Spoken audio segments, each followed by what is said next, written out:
So I'd like to use some practical examples to show you how the rules of logarithms can be useful to you. So let's just start with, for example, the log in base 2 of 20. So that is equal to logarithm in base 2 of 2 times 10, because 20 is equal to 2 times 10. So therefore it's equal to the logarithm in base 2 of 2 plus the logarithm in base 2 of 10. But also, we could say that the logarithm in base 2 of 20 is equal to a logarithm of 4 times 5, because 4 times 5 is also equal to 20, so that's the logarithm in base 2 of 4 plus the logarithm in base 2 of 5. Or equally, we could say that the logarithm of that 20 is equal to 200 divided by 10, so that's the logarithm in base 2 of 200 minus the logarithm in base 2 of 10. So we might want to do all these different things for different reasons.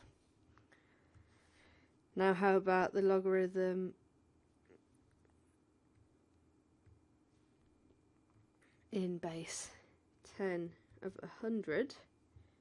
So we could say that that is equal to the log in base 10 of 10 times 10. So that's the log of 10 plus log of 10, or it's equal to the log in base 10 of 10 squared. So we could say that that is 2 times the log in base 10 of 10. And we know that the log in base 10 of 10 is 1, so this is 1 plus 1, and this is 2 times 1. So these are equivalent to each other. Now, how about if we want to change the base of a logarithm? How would we do that? So, for example, if we got the log in base 7 of 30, just pick some random inconvenient numbers. Let's imagine we want to change that into the natural log, so in base e. So in that case, it would be ln of 30 over ln of 7. That's just following the rule.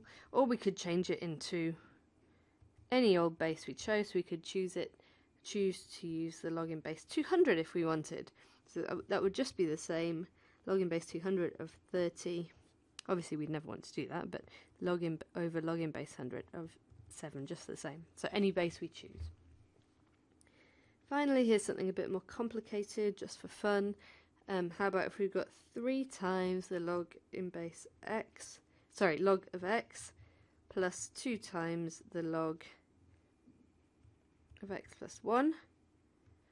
So that's equal to, so first of all, let's put this 3 as an exponent and this 2 as an exponent. So that's the log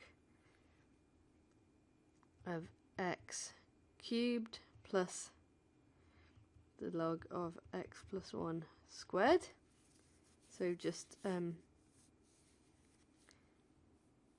that, and now we could again combine these into a single logarithm using the first law. This is the third, and now we're going to use the first. So that is the log of let's do a big bracket, x cubed times x plus 1 squared. This is using the third law. This is using the first law. Okay, so we can go in either direction using those 3 laws of logarithms.